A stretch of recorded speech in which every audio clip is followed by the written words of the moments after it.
యొక్క పరిశుద్ధ గ్రంథాలు తెరవండి. ముఖ్యంగా మనం సబ్జెక్టు గుర్తుందా? సబ్జెక్టు దేని కొరకు వెళ్తున్నాం?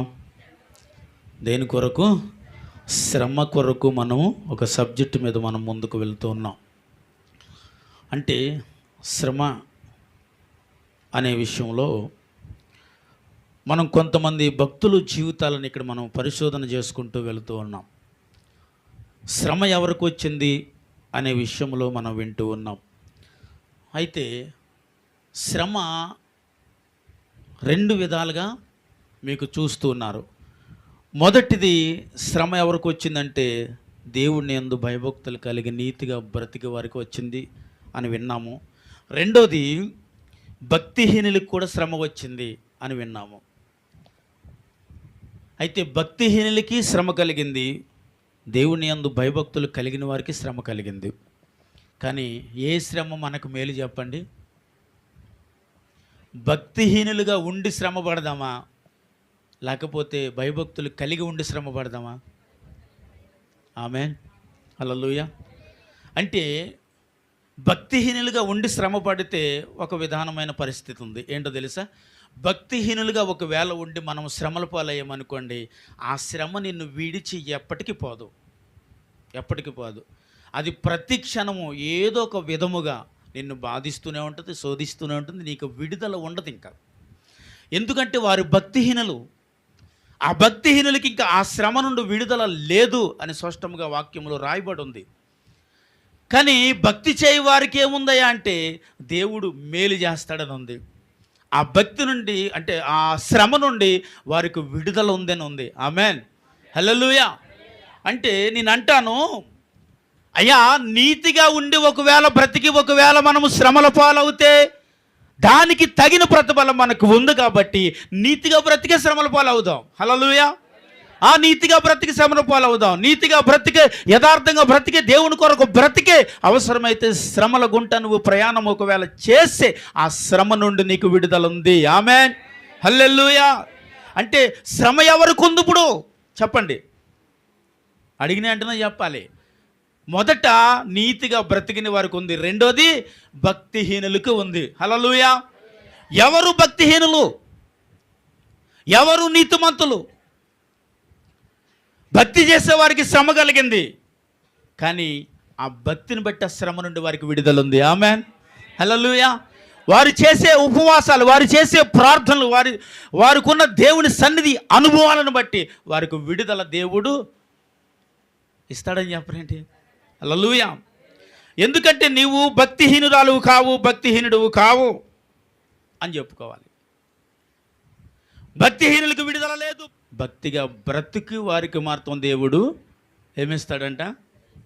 శ్రమ నుండి వారిని తప్పిస్తాడంట. ఆమేన్.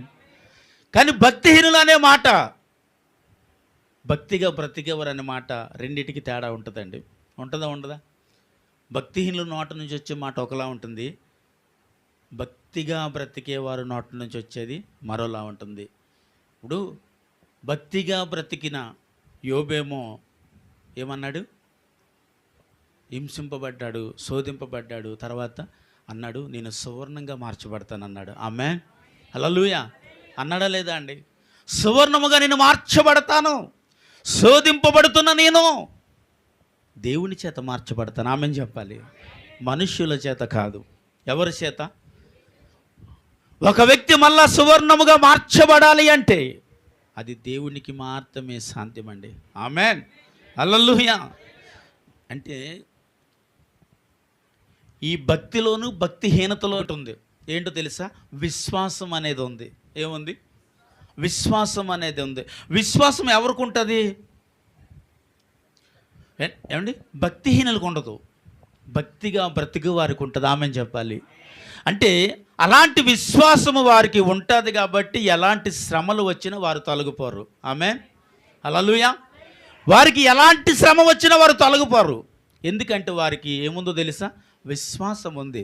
విశ్వాసం అంటే ఏంటండి? నమ్మకం. ఎవరి మీద నమ్మకము? దేవుని మీద నమ్మకం. భక్తిహీనులకి ఎవరి మీద నమ్మకం ఉంటుందో తెలుసా అండి? డబ్బు మీద ఉంటుంది, ఏమండి? బంధువుల మీద ఉంటుంది, స్నేహితుల మీద ఉంటుంది, మనకున్న వెనకాల జనంగాన్ని బలగాన్ని బట్టి ఉంటుంది. ఎవరు వీరంటే భక్తిహీనులు వీరు. వాటిని చూసి వీరు అతిశయపడతారు. కానీ కొన్ని రోజులు బాగున్నట్లుగా ఉంటారు, కానీ తర్వాత ఏమీ ఉండదు వాళ్ళ జీవితాలు. ఎందుకంటే వారు భక్తిహీనులను రాయబడి ఉంటుంది.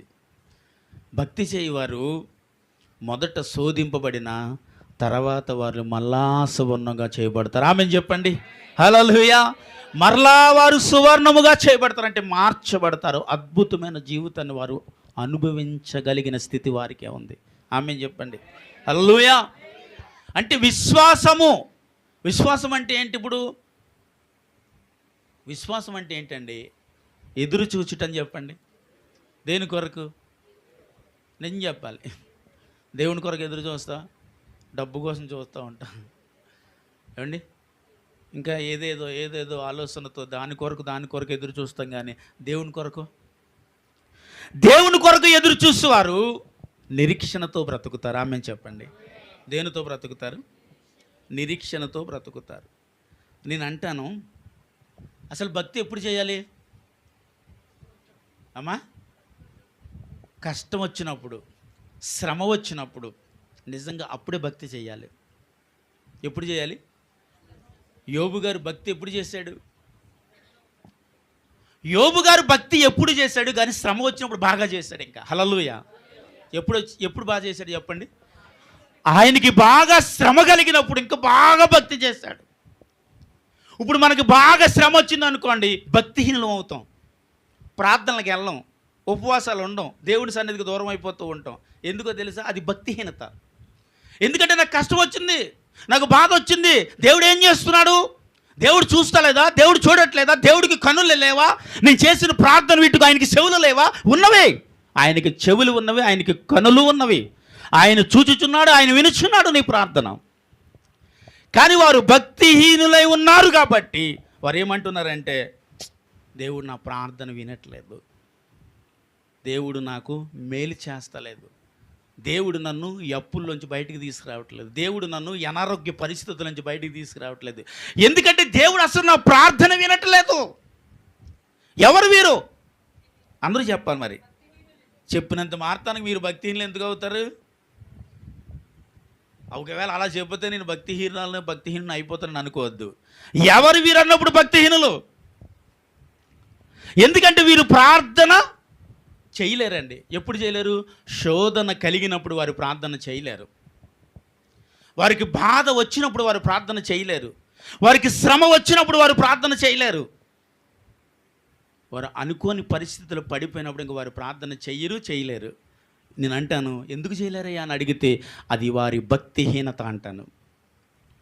ఇప్పుడు యోబు గారికి శ్రమ వచ్చింది. ఇదే సబ్జెక్ట్ మీద మనం వెళ్తున్నాం. ఎలాంటి శ్రమ వచ్చింది? అసలు ఈ ప్రపంచంలో నాకు అనిపిస్తుంది ఇంత శ్రమ ఎవ్వరూ అనుభవించుండరని. అంత శ్రమ వచ్చింది. ఆ శ్రమ వచ్చినప్పుడు ఆ శ్రమలో నుండి తాను తొలగిపోలేదు. దేనిలోంచి? భక్తిలో నుంచి తొలగిపోలేదు. భక్తిహీనుడు కాలేదు. ఇంకా దేవుడి యందు బాగా భక్తి చేశాడు. ఆమె హల్లెలూయా. ఎంత భక్తి చేశాడంట? శోధింపబడుతున్న నేను మళ్ళీ సువర్ణంగా మార్చబడతానని చేస్తున్నాడు భక్తి. ఆమె హల్లెలూయా. ఏమంటున్నాడు? సువర్ణంగా మారుతానయ్యా. ఇదేంటి? నేను అంటాను, దీనిని విశ్వాసం అంటారు. ఆమె ఏమంటారు? దీన్ని విశ్వాసం అంటారు.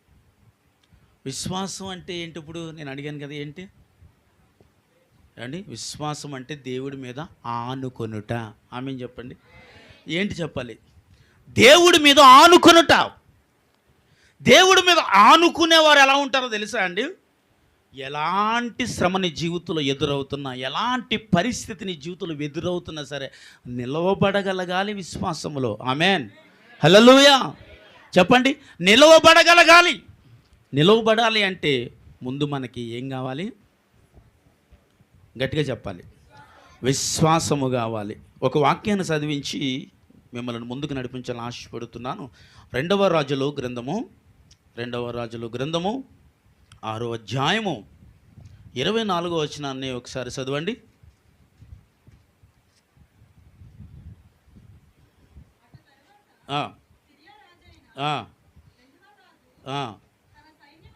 తన సైన్యం అంతటిని సమకూర్చుకొని వచ్చి షమ్రోనుకు ముట్టడి వేసును. స్తోత్రం. షమ్రోనుకు ఏం చేశాడంటే ముట్టడి వేశాడు ఒకడు. ఇప్పుడు ఆ దేశం అంతటి చుట్టూ ముట్టడి వేయబడింది.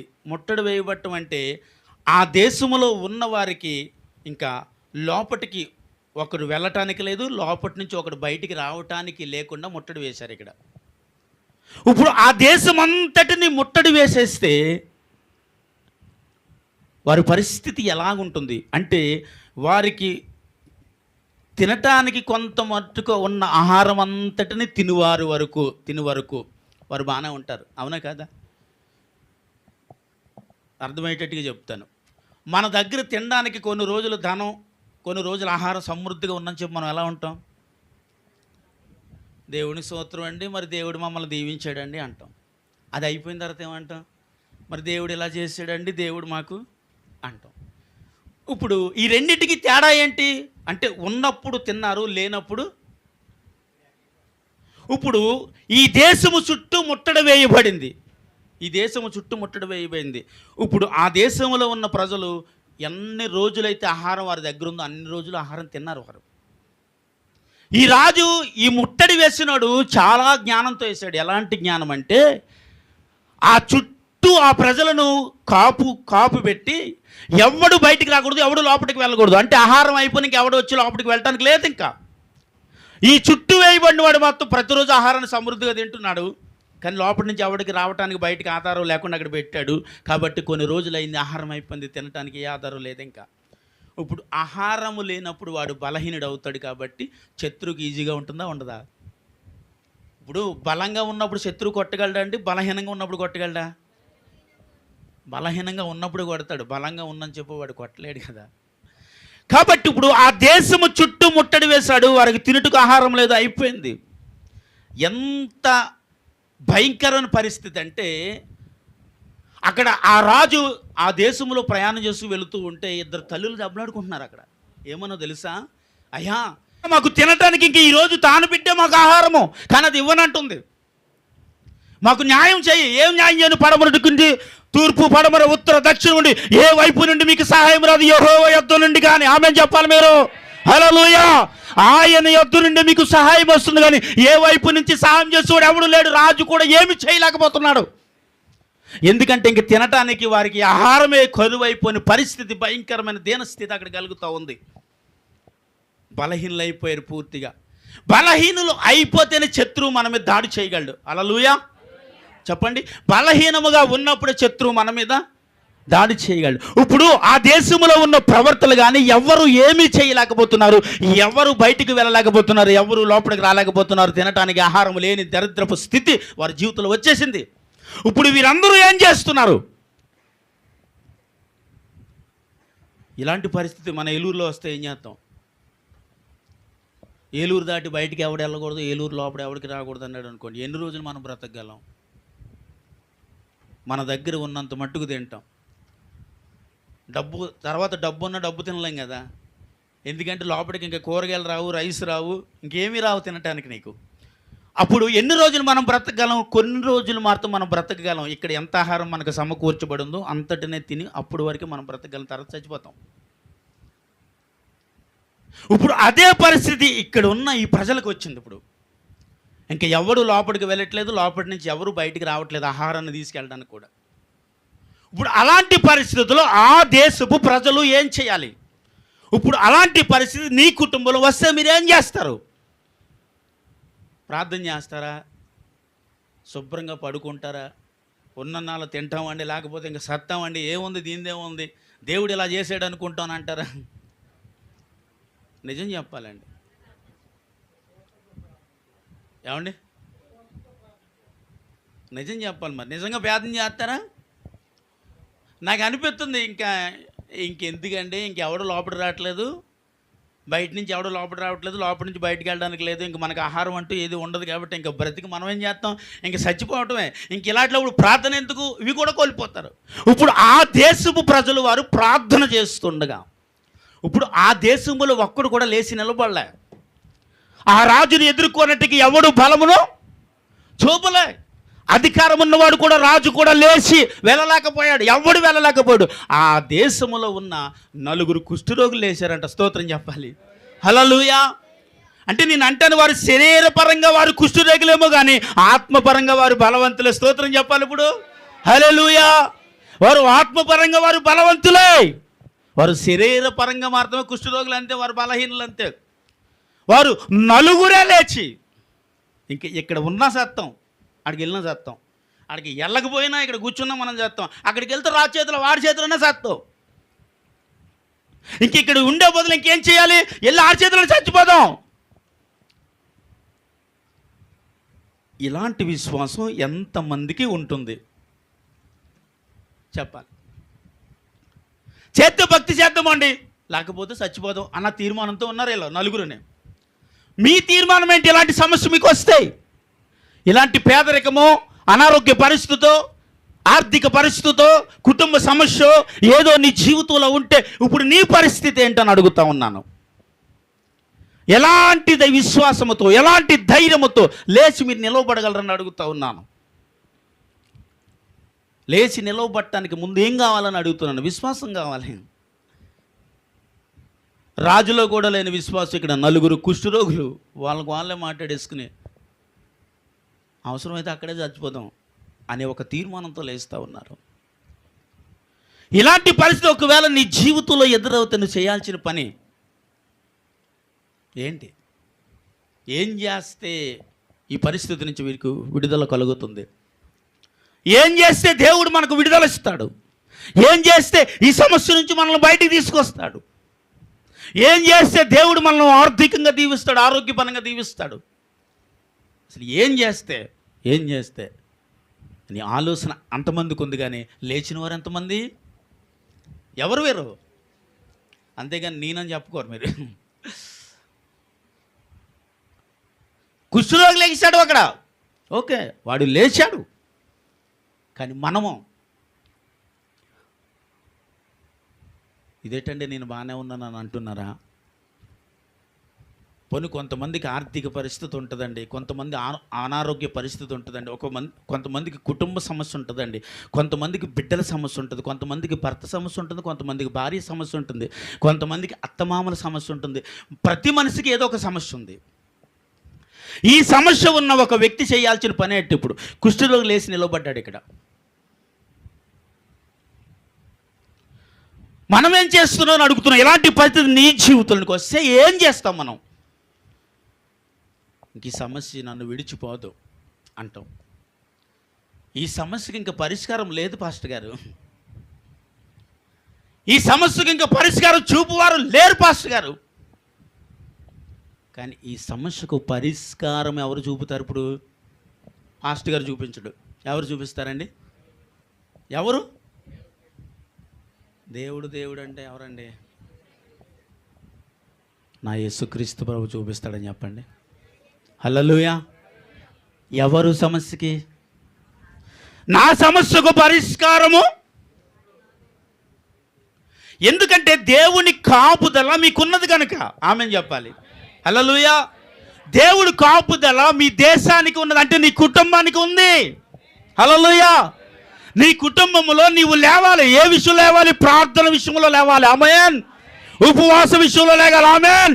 దేవుని సన్నిధిలో వాడబడే విషయంలో లేవాలి. ఆమేన్. దేవుని కొరకు బ్రతుకు విషయంలో లేవాలి. ఆమేన్ చెప్పండి. హల్లెలూయా.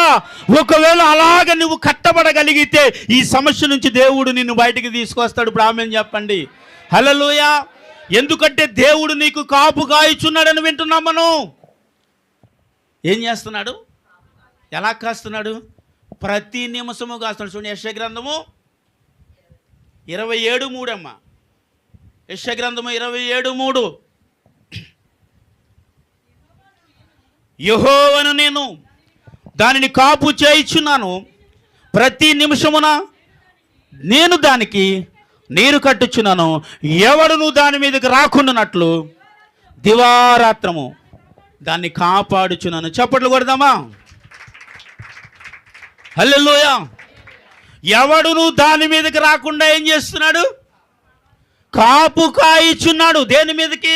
నీ కుటుంబం మీదకి, నీ మీదకి, నీ ఇంటి మీదకి, నీ భర్త మీదకి, నీ పిల్లల మీదకి, నీ కుటుంబం మీదకి శత్రువు పని చేయకుండా, వాడు అధికారం చూపించకూడనట్లుగా నీ కుటుంబానికి దేవుడే కాపుదల ఇస్తున్నాడు అంటే ఆమెను చెప్పాలి. హల్లెలూయా. ఏమంటే దేవుని కాపుదల ఒకవేళ లేకపోతే ఈ సమయంలో మనం ఇక్కడ కూర్చుని ఉండము. దేవుని కాపుదల నీకుంది, నీ కుటుంబానికి ఉంది. దేవుడు భద్రతలో నీవు ఉన్నావు. కానీ ఎందుకు ఈ పరిస్థితి నుంచి ఒక్కొక్కసారి మనకు విడుదల ప్రకటించబడదంటే మనము లేచి నిలవబడమండి. ఏం చేయం? లేచి నిలవబడటం అంటే ఏంటి? ఏ విషయంలో లేచి నిలవబడాలి? దేవునితో చేసే సహవాస విషయంలో లేచి నిలవబడాలి. అడ్డమైన సహవాసాలు చేస్తాం దాని తప్ప. అడ్డమైన సహవాసాలకి దగ్గరగా ఉంటాం, దేవుని సహవాసానికి తప్ప. అడ్డమైన సహవాసాలతో తిరిగే వారికి దేవుని కాపుదల ఏమి ఉండదు. వారినే దేవుడు అంటున్నాడు, వారు భక్తిహీనత వారు, వారికి వచ్చిన శ్రమ ఎన్నటికీ తొలగిపోదు. వారేమనుకుంటారు అంటే దేవుడు మమ్మల్ని ఏం చేస్తున్నాడండి. చూడండి కీర్తన 10:11 చదవండి. కీర్తన 10:11. దేవుడు ఏం చేశాడు? అందరూ చెప్పరేంటి? దేవుడు మరచిపోయిను. ఇంక వినట్లేదు. ఏం వినట్లేదు? నేను చేసే ప్రార్థన వినట్లేదండి. నా ఉపవాసం దేవుడు చూడట్లేదండి. ఎందుకంటే దేవుడు ఏం చేశాడు? నన్ను మరొకసారి చెప్పాలి. దేవుడు ఏం చేశాడు? ఎవరిని?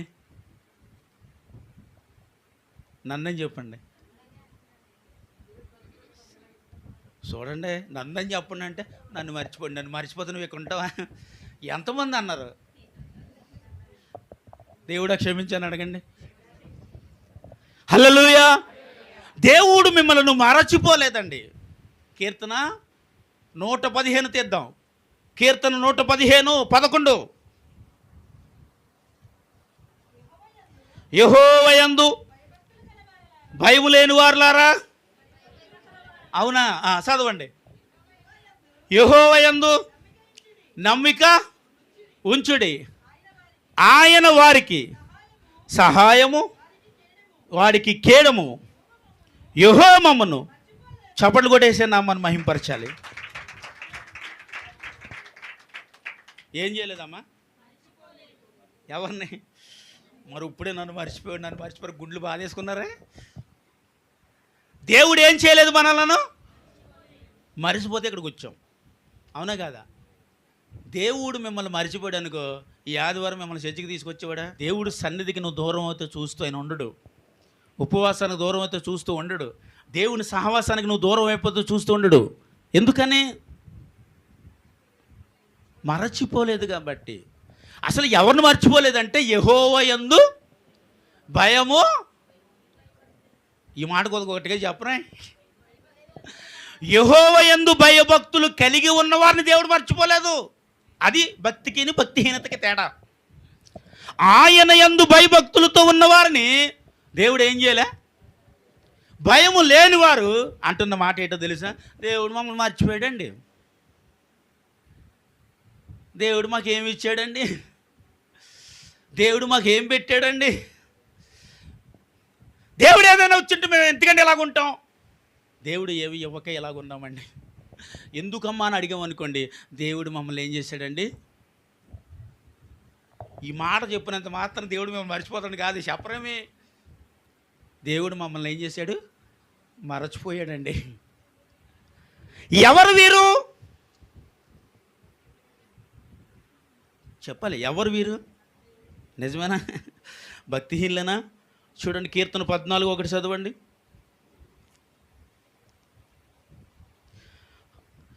భక్తిహీనులంటే వారు బుద్ధిహీనులని అర్థం. అమ్మ దేవుడు లేడని బుద్ధిహీనులు తమ హృదయములో ఎవరు వెళ్ళాం? దేవుడు లేడండి, దేవుడు ఏమి ఇచ్చాడండి అని అన్నారు అంటే దేవుడు వీళ్ళని ఏమన్నా తెలిసే చాలా కఠినంగా ఉంది కదా వినడానికి. అంటే ఎప్పుడన్నా ఒకవేళ ఇక్కడ కూర్చున్నా మీరు కూడా అని ఉంటారు కదా, దేవుడు ఏమి ఇచ్చాడండి, ఏం చేశాడండి, దేవుడు ఏం పెట్టాడని మనం అప్పుడప్పుడు అని ఉంటాం కదా. అనలేదంటారా? ఒప్పుకోరలే. దేవునికి స్తోత్రం. హల్లెలూయా. దేవుడు ఏమి ఇచ్చాడు, ఏం పెట్టాడని మనం ఎప్పుడు అనుండరు పాపం. మీరు అందుకే ఏం మాట్లాడతలేదు, మీరు మంచోళ్ళు. దేవునికి స్తోత్రం. అయితే ఒకవేళ అలాగ అనువారి కోసం దేవుడు అంటున్న మాట ఏంటంటే, వారు హృదయములో అనుకున్న వారు వీరు ఎవరంటే వీరు బుద్ధిహీనులు. ఇలాంటి మాట చెప్పడానికి కొంత బాధాకరంగా ఉన్నప్పటికీ మనం వినాలి. ఎందుకంటే వినటానికి ఇది బాధ ఎవరికి అనిపిస్తుంది? వారు హృదయంలో అనుకున్న వారికి అనిపిస్తుంది అండి. మనకి ఎందుకు స్తోత్రం చెప్పాలి. హల్లెలూయా. ఎవరైతే అనుకుంటారో వాళ్ళకి అనిపిస్తుంది, నువ్వు అనుకోలేదుగా. ఒకవేళ మనం అనుకున్నాము అంటే హృదయములో అనుకుంటారు. ఎక్కడ అనుకుంటారు వీరు? మనం బయటకు కూడా అనేస్తూ ఉంటాం అప్పుడప్పుడు, కానీ వీళ్ళు బయటకు అనలేదు. ఎక్కడ అనుకున్నారు వీరు? ఆదాము రాజు గారు ఎక్కడ అనుకున్నారు వీరు? చెప్పండి సార్, పర్వాలేదు. హృదయములో అనుకున్నారు. హల్లెలూయా. వీరు హృదయములో అనుకున్నారు, బయటికి అనలేదు. మనం బయటికి ఎన్నోసార్లు అనే ఉంటాం కదా.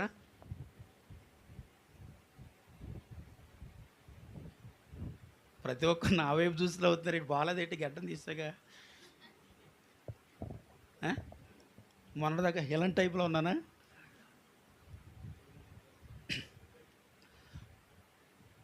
ఎందుకంటే బయటికి వారు అనుకోలేదంట.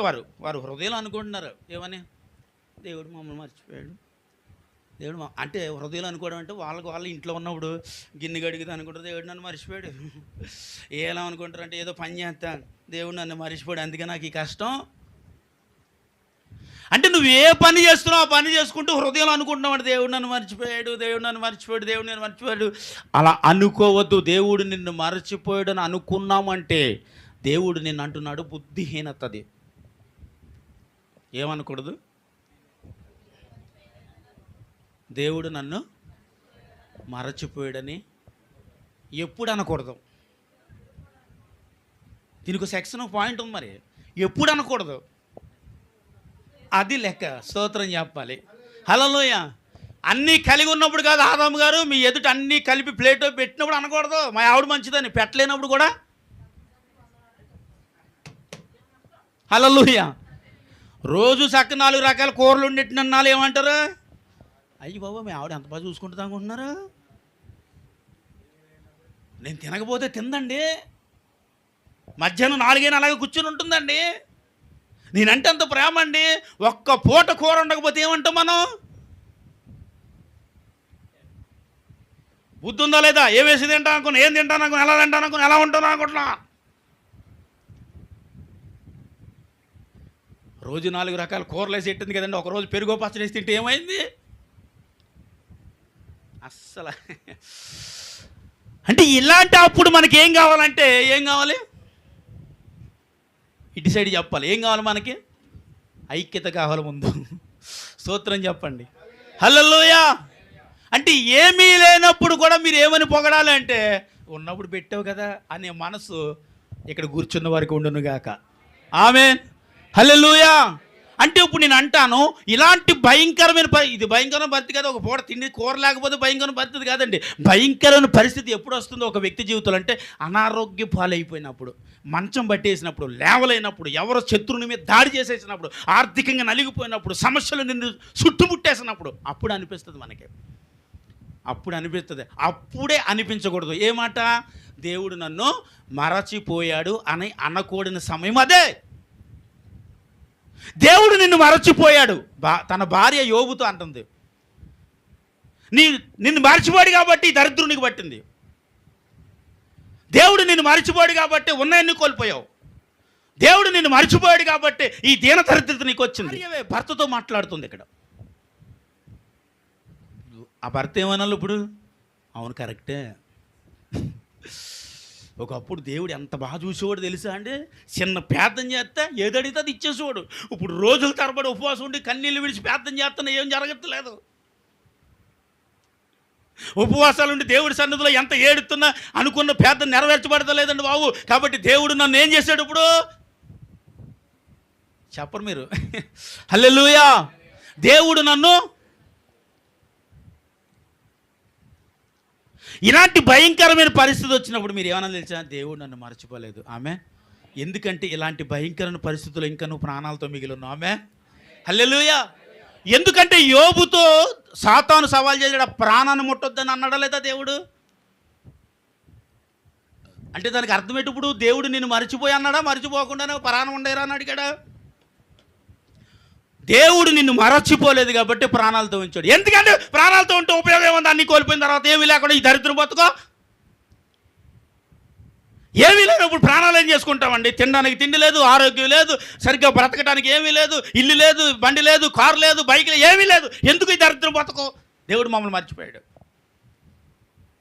ఏమీ లేనప్పుడు దేవుడు నన్ను మరచిపోలేదని చెప్పండి మీరు. ఆమేన్, హల్లెలూయా. అన్నీ ఉన్నప్పుడు చెప్పడం కాదు, ఏమీ లేనప్పుడే చెప్పాలి. ఏమని? దేవుడు నన్ను మరచిపోలేదు. ఆమేన్, హల్లెలూయా. దేవుడు నన్ను ఏం చేయలేదండి? మర్చిపోయాడా, మర్చిపోలేదా? మర్చిపోయి ఉంటే ఇప్పుడు దేవుడు మనల్ని మర్చిపోలేదు. మీరు ఎలా చెప్పగలరు దేవుడు నన్ను మర్చిపోలేదని?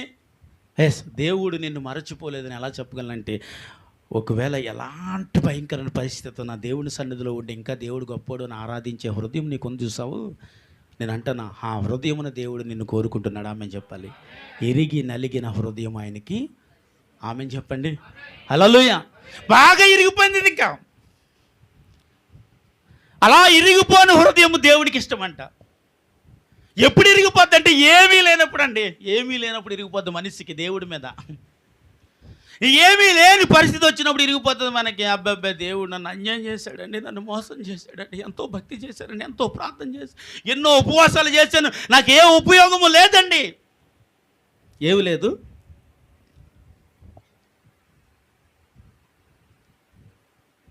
అనిపించేటప్పుడు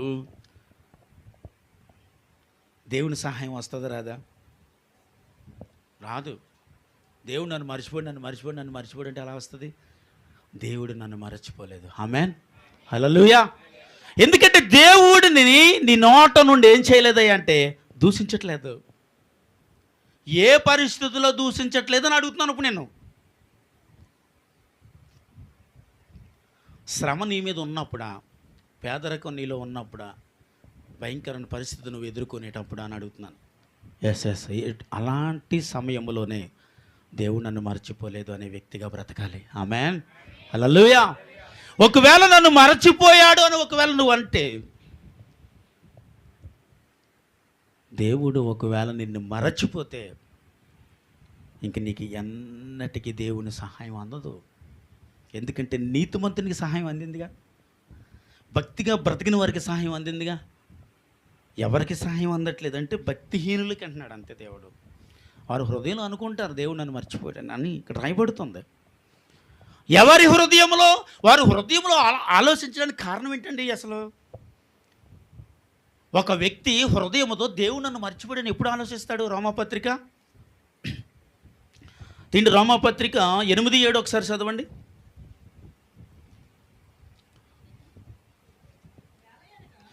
ఏలయనగా శరీరానుసారమైన మనసు దేవునికి విరోధమై ఉన్నది. స్తోత్రం చెప్పాలి. ఇదేం మనసు? ఇది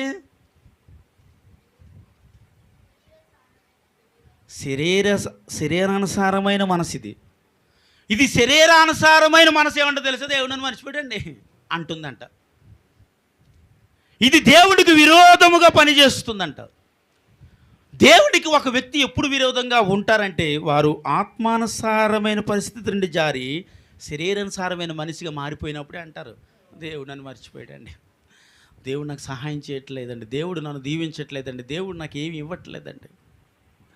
వీరు ఎవరయ్యా అంటే, వీరు శరీరానుసారమైన మనుషులు. వేరు అంటే శరీరానికి సహకరిస్తారు, ఆత్మకు సహకరించరు. వీరు ఆత్మకు సహకరించేవారు దేవుడు నన్ను విడిచిపెట్టలేదు. ఆమె చెప్పాలి, హల్లెలూయా చెప్పాలి. యెహోవా మమ్మల్ని ఏం చేయలేదు? మరచిపోలేదు అంటున్నారు. ఆమెన్, హల్లెలూయా. దేవుడు మరచిపోలేదు. నేను అంటాను, ఇది ఆత్మ సంబంధమైన మనస్సు. అంటే మనిషికి ఇప్పుడు 2 పని చేస్తున్నాయి మనసులో. ఒకటి శరీరానుసారమైనది అయితే, రెండోది ఆత్మానుసారమైన మనస్సు. దేవుడికి ఇష్టమైంది అంటే ఇప్పుడు శరీరానుసారమైందా, ఆత్మానుసారమైందా? ఎందుకు దేవుడు ఆత్మానుసారమైన దాన్ని ఇష్టపడతాడు? ఎందుకు శరీరానుసారమైన దేవుడు ఇష్టపడ్డు? ఎందుకు శరీరానుసారమైన దేవుడు ఇష్టపడ్డంటే శరీరానుసారమైన మనసు దేవునికి ఎలా ఉంది? విరోధముగా ఉంది. దేవునికి లోబడుతుంది. దేవుడు అంటే భయం ఉండదు దానికి. ఎందుకంటే అది శరీరానికే సహకరిస్తుంది. ఎలా ఉండాలని? చక్కగా ఉండాలి, మంచి బట్టలు కట్టుకోవాలి, మంచి ఫుడ్ తినాలి, మంచి కారులో తిరగాలి, మంచి ఇల్లు కట్టుకోవాలి. ఇంక దీనికి అన్నీ కూడా దీనికి శరీర సంబంధమైన కోరికలన్నీ ఉంటాయి. దీనికి శరీర సంబంధమైన కోరికలన్నీ ఏం చేస్తాయంటే మంచిగా ఉండాలి, మంచిగా ఉండాలి, మంచిగా ఉండాలి, అంతే. ఇది ఆత్మ సంబంధమైన ఎదగాలన్న రాదు దీనికి ఎప్పుడు. ఎందుకంటే ఇది ఆత్మ సంబంధమైనది కాదు, ఇది శరీర సంబంధమైనది. అయితే ఇది దేవుడికి ఎలా ఉందంటే విరోధముగా ఉంది. ఇది అంటే దేవుడికి ఇవన్నీ ఇష్టం కాదా అండి? ఇవ్వటం ఇవన్నీ నీకు ఇవ్వాలన్నదే దేవుడి ఉద్దేశం. ఆమేన్, హల్లెలూయా. కానీ నేను అంటాను, శరీర సంబంధమైన వ్యక్తిగా బ్రతుకుట కాదు, కానీ ఆత్మానుసారమైన వ్యక్తిగా నువ్వు బ్రతికితే ఇవన్నీ తెచ్చి నీ పాదాల దగ్గర పోసేస్తాను నా దేవుడు. ఆమెన్ చెప్పి చప్పట్లు కొట్టేసేనా మనం అయిపరచాలి ఇప్పుడు. హల్లెలూయా. ఇవన్నీ తెచ్చి నీ పాదాల దగ్గర పెడతాడు. ఎప్పుడో తెలుసా? ఆత్మ సంబంధమైన వ్యక్తిగా యెహోవా మమ్మల్ని మరచిపోలేదు. ఆమేన్, హల్లెలూయా. అంటే ఇలాంటి వ్యక్తిగా నువ్వు బ్రతికినప్పుడు, ఆమేన్, హల్లెలూయా. ఎందుకంటే యోబు తన జీవితంలో ఇలాంటి పరిస్థితి ఎదురైనప్పుడు, అయ్యా దేవుడి చేత నేనేం చేయబడుతాను? పరీక్షింపబడుతున్నాను. ఏం చేస్తున్నాను? పరీక్షింపబడుతున్నాను. ప్రతి వ్యక్తి దేవుడి చేత పరీక్షింపబడతారు. పరీక్షింపబడతారా? పరీక్షింపబడరా? పరీక్షింపబడతారండి. ఎవరి చేత? దేవుడి చేత ప్రతి వ్యక్తి పరీక్షింపబడతారు. ఆ పరీక్షలో నగ్గిన వారిని దేవుడు ఆత్మ సంబంధమైన వ్యక్తిగా నిలబెట్టి వాడుకుంటాడు. స్తోత్రం చెప్పాలి. హల్లెలూయా, హల్లెలూయా. అందులో గెలిచిన వ్యక్తికే ఇస్తాడు ఇది. ఓడిపోయిన వ్యక్తి ఏం చేస్తాడు? ఇంకా శరీరానుసారమైన వ్యక్తిగా బ్రతుకుతాడు, కానీ ఆత్మానుసారమైన వ్యక్తిగా బ్రతకలేరు. ఇంకా వాళ్ళ వల్ల అవ్వదు ఇంకా. ఎందుకంటే దేవునికి అది విరోధముగా ఉంటుంది. దేవుడు ఏమి ఇచ్చాడు, ఏం పెట్టాడు, ఏం చేశాడు అన్న మాటే ఆ వ్యక్తిలో పని చేస్తుంది. కాబట్టి దేవుడు వారికి ఏ విధమైన సహాయం వారి యొద్దకు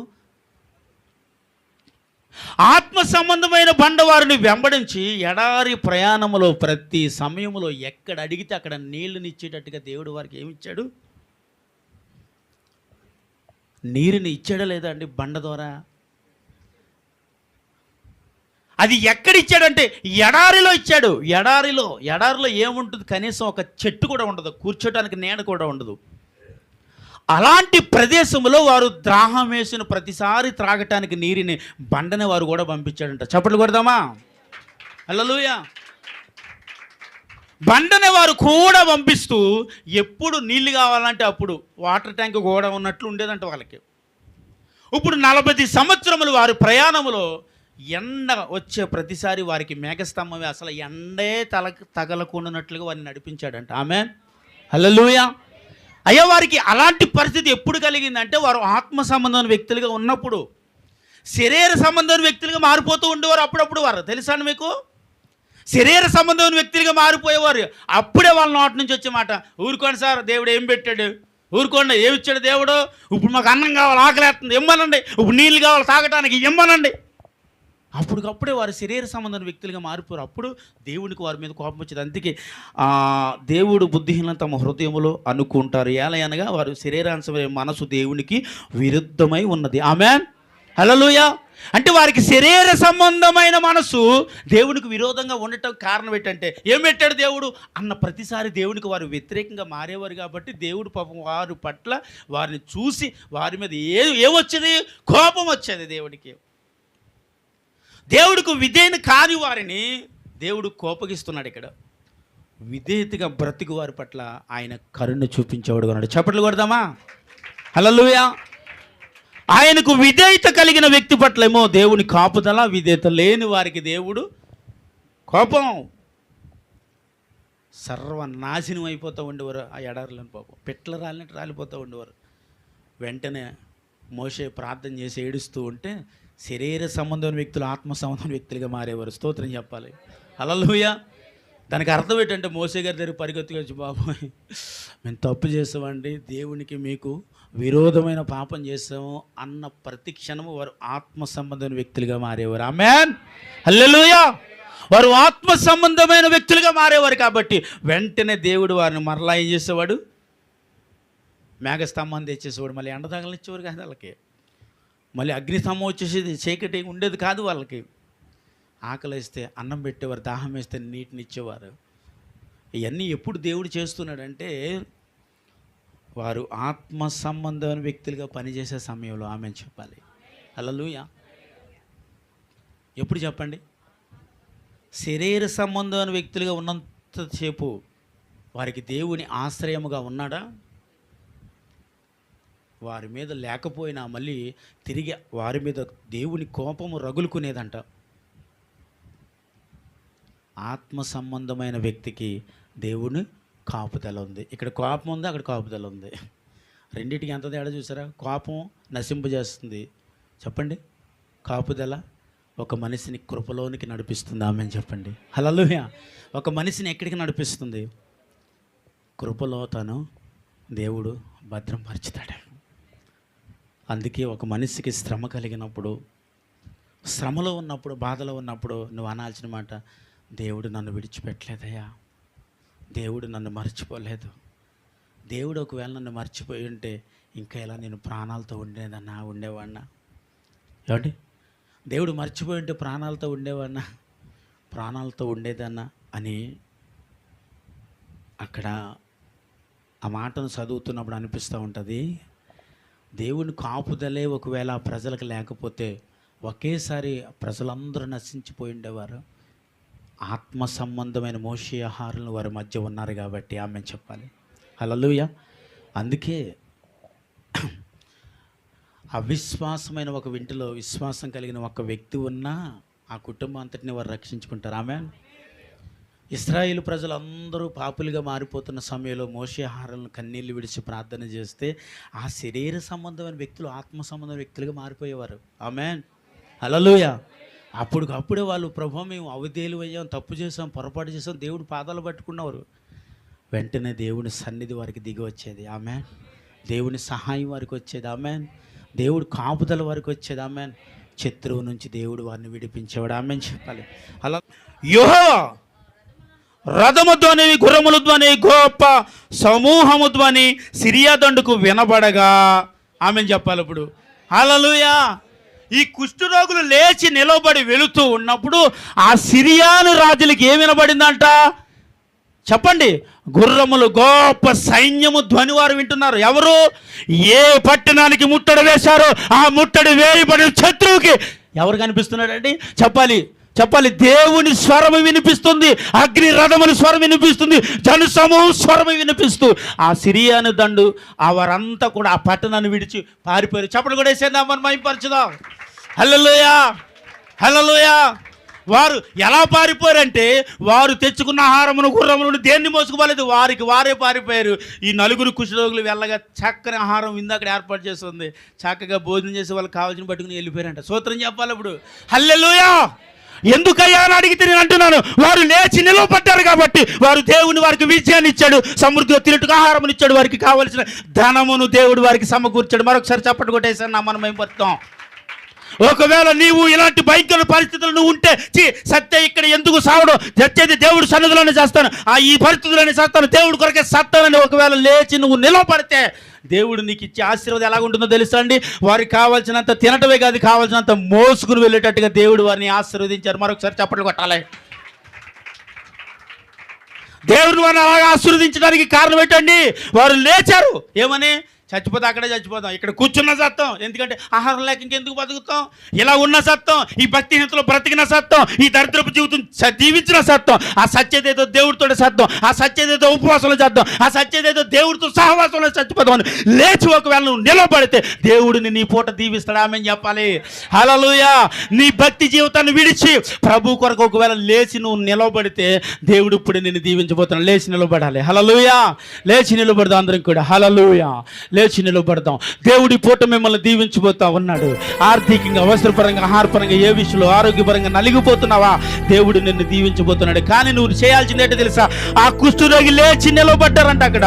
అయ్యా, సత్య బదులు ఆకలితో ఇక్కడ సత్య బదులు నీ సన్నిధిలోనే సత్తాను ప్రభా, నీ కొరకు బ్రతికి సత్తాను ప్రభా, మీ సేవకులతో సహవాసం చేసి సత్తాను ప్రభా అని లేచి నువ్వు నిలబడితే దేవుడు నిన్ను ఆశీర్వదించబోతున్నాడు. హల్లెలూయా, హల్లెలూయా, గ్లోరీ, థ్యాంక్ యూ లార్డ్, హల్లెలూయా. పరిశుద్ధాత్మ దేవుడిని మన మధ్యకి ఆహ్వానిద్దాం. పరిశుద్ధాత్మ దేవుడిని మన మధ్యకి ఆహ్వానిద్దాం.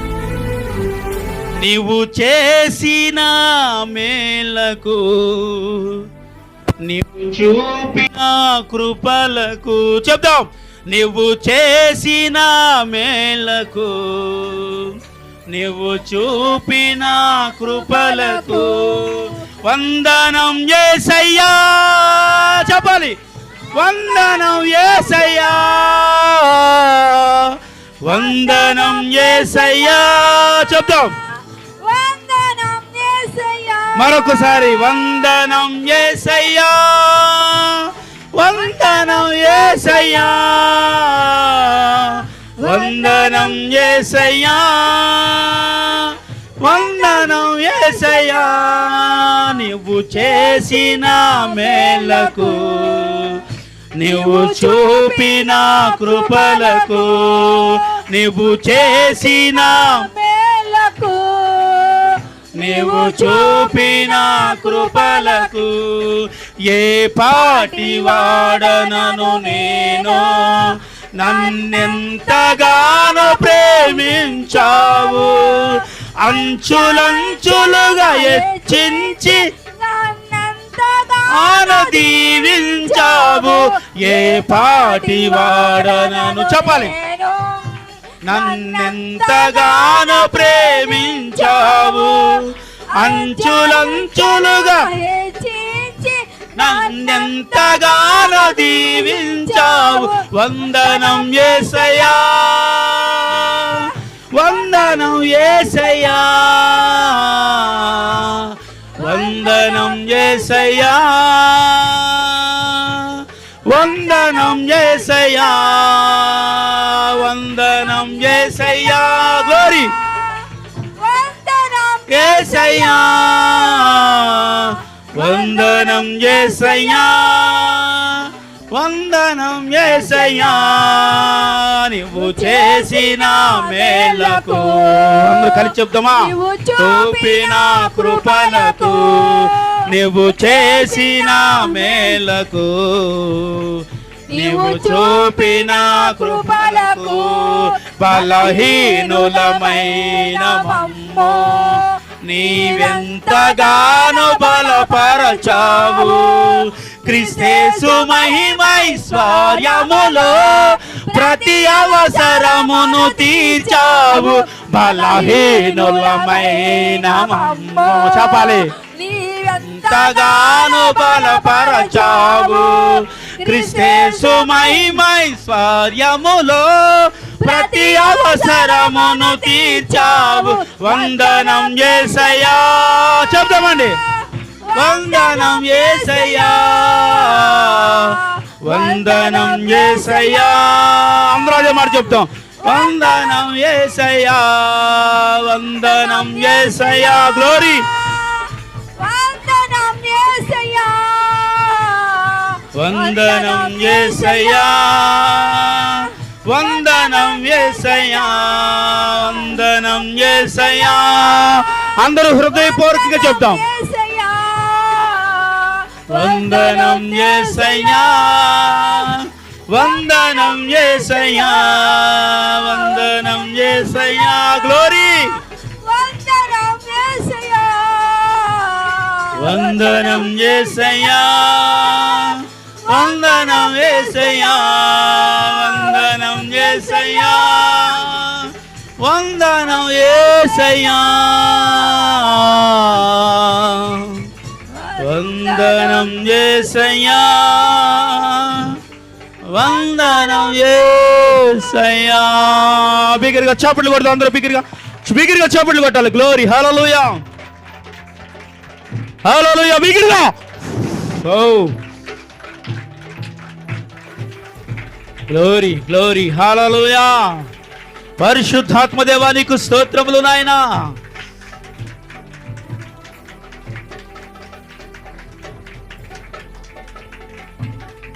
కృపగల దేవా, దయగల దేవా, నా కన్న తండ్రి నీకు వందనాలు, స్తుతులు, స్తోత్రాలు. కృపతో నింపు కనికరించి మేలు చేయమని ప్రార్థన చేస్తూ అయ్యా మమ్మల్ని అందరినీ మీ చేతులకు అప్పగిస్తున్నాను మా కన్న తండ్రి. ఆమేన్.